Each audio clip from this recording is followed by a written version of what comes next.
Breaking news this morning on the campaign trail. Could Republican candidate Mike Huckabee's remarkable surge in Iowa come to a stop because of action he took as governor of Arkansas? CBS News correspondent Joel Brown is live in Washington with the story. Joel, what's going on?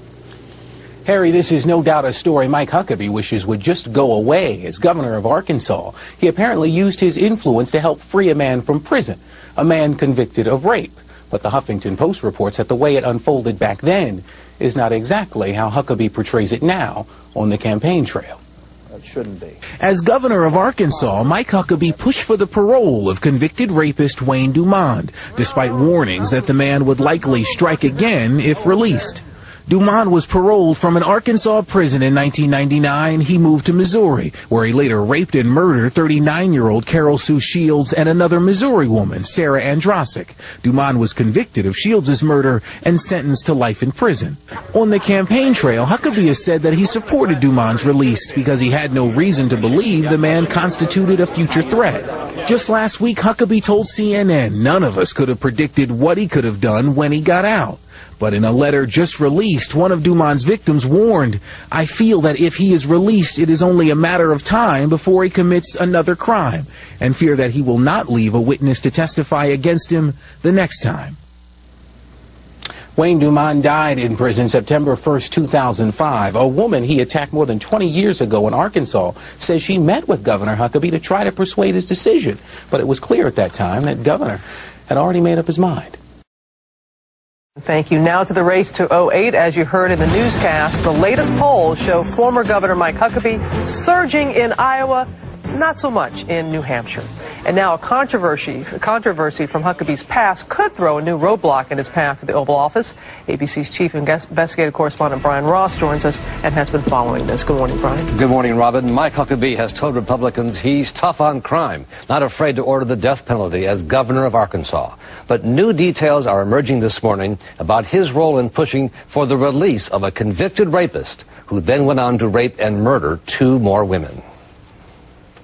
Ashley Stevens was a 17-year-old high school cheerleader in Forest City, Arkansas, when she was raped at gunpoint. Broad daylight for about an hour. Her attacker, Wayne Dumond, was caught, convicted, and sentenced to life in prison plus 20 years, to Ashley's great relief.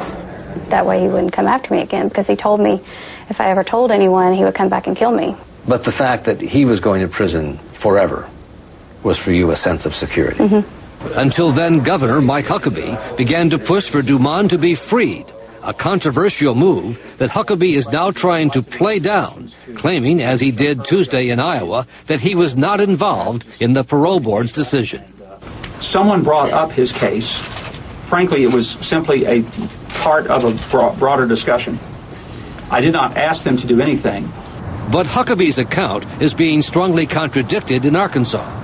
Huckabee made a rare personal appeal to the parole board on behalf of Dumond, according to former parole board member Charles Chastain. He said, well, the case I wanted to talk to you about was Wayne Dumond, and he went on to say that I think this is a guy who maybe grew up on the wrong side of the track and may have gotten a raw deal. Ashley Stevens even went to the governor's office to personally plead her case to Huckabee face to face. And I said, this is how close I was to Wayne Dumond. I said, I will never forget his face. And I said, and you will never forget mine. I said, he's the one that raped me. Fellow ministers had lobbied Huckabee for Dumond's release. And it was widely known in Arkansas that Ashley Stevens was a distant relative of Governor Bill Clinton. And some Republicans in the state felt her attacker had been singled out for overly harsh treatment and should be freed. Immediately, all the other board members who voted on that case decided apparently that if the governor wants it, that he gets it. Shortly after Dumond was freed, he moved to Missouri, where he raped and murdered 2 women, including Carol Ann Shields, the mother of a teenage boy. Her family now blames Huckabee. I can't imagine anybody wanting somebody like that running our country, because he could make bigger mistakes than that. I just felt like it was my fault because I just tried to do everything I could to keep him in jail because I knew that was going to happen, and I felt so sorry for those families. Huckabee says he had no way to know that the freed convict would rape again, but the website Huffington Post has obtained these letters written to Huckabee by at least 2 other women who also reported to him they were raped. After first denying these letters were genuine yesterday, a spokesman for the governor last night confirmed to us that at least one of them was received by the governor's office, but he went ahead anyway. All right, Ron, thanks very much. As reported, presidential hopeful Mike Huckabee's recent surge in the polls could be in trouble. He is being dogged by new reports that he had a much bigger role in the parole of convicted rapist Wayne DeMond while he was governor of Arkansas than he had previously been claiming. Lois Davidson is the mother of Carol Sue Shields, who was murdered by DeMond after he was released from prison. We thank you for taking the time to speak with us. Can you tell us what happened to your daughter? Well, she was running an errand for some friends, and she went in this apartment, and while she was in there, Wayne DeMond killed her. What was your reaction when you found out that Wayne DeMond had been paroled and originally had been sentenced to life plus 20 in prison? Well, it was quite a while after he was paroled, or that we heard about it, but when we heard it, we couldn't believe that somebody like that could be paroled, especially since he'd been sentenced for life plus 20 years. Mm-hmm.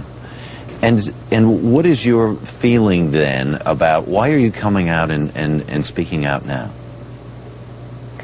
I don't think Mr. Huckabee ought to be president. I don't think he should be running the country. Because? Because I don't think he did enough background research on Wayne DeMond's life, and if he didn't do that kind of research, I don't think he is going to be good for the country. Right. Tell me a little bit about your daughter. How old was she when she was killed? He killed her the 20th of September in 2000, and she would have been 40 years old the 11th of November. 11th of November. It had to be an excruciating experience for you. You know, that's a very complicated case from the standpoint that this guy had gone to prison. The person he had been convicted of raping was a relation of Bill Clinton, that the conservatives in the state of Arkansas had demanded his release because they said the only reason he had gone to prison was because he'd been a relative of Bill Clinton's. Does any of that make any difference to you?